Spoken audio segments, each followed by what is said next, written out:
Hi, my name is Liz Gavadis, and I have a story for you.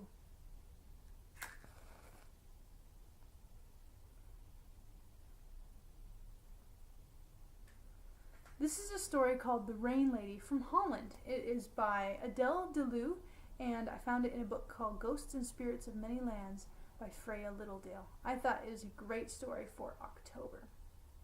It was raining. It was raining so hard, the roads ran like rivers, the sky dumped like a waterfall, even under the trees. It seemed like the individual leaves were raining. A woman with no name knocked on a lonely door. Some children answered. "Hello?" "Hi," she said. "I am so cold and so wet. Please, can I come in and stay the night?" The children weren't sure. "Let me check with our grandpa." "Grandpa, there's a rain lady at the door." Grandpa came to the door quickly.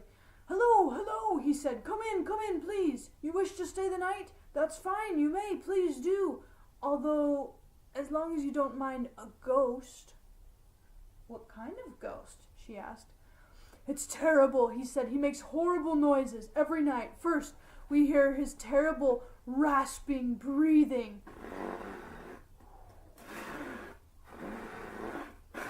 And then we hear a clinking sound like chains crashing together. And then we hear a pounding like he's trying to get out of that room. We don't know what to do." "Oh, no problem," she said. "I'll sleep in that room. I am not afraid of ghosts, and I am so tired, I promise I can sleep through the night."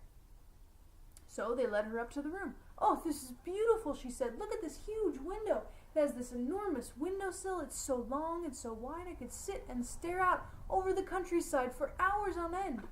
She climbed into bed, and just like she predicted, she was out like that. But a little before midnight, she woke up to hear a sound. She looked over by the window, and there was the ghost. She could hear its rasping breathing. But she craned her neck to look around, and she realized it wasn't the ghost's breathing.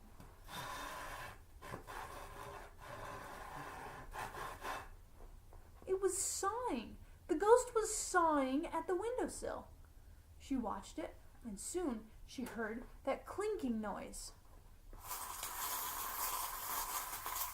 But when the ghost turned around, its arms were full of not chains, but coins. Gold it had pulled from the window. 55, 56. With every clink, it counted its money. 57, 58.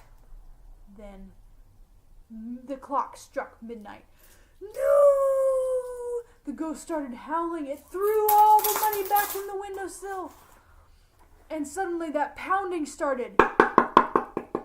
Was it something struggling to get out? No.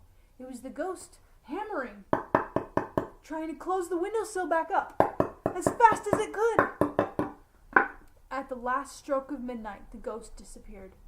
The woman smiled to herself and fell back asleep. The next morning, the children came rushing into the room. Rain lady, what happened? Are you okay?" "Oh, have I got a surprise for you," she said. They pulled open the windowsill together, and what do you think they found? Piles and piles of gold. "This is amazing," the children cried. Only Grandpa had an inkling of how it got there. "Many years ago, an old miser lived in this building. He never shared his money with anyone in life, and in death they could never find it. He must have been cursed to stay here and count it." "Well, I'm glad I could help break the curse," the Rain Lady said, "but now I must be on my way." "What? No!" the children cried. "Please stay with us."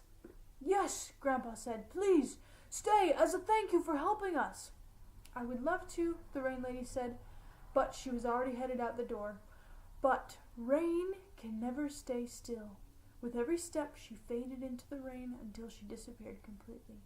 So, this October, if a woman appears at your door asking for shelter from the rain, maybe you should let her in. Thank you for listening to my story, The Rain Lady.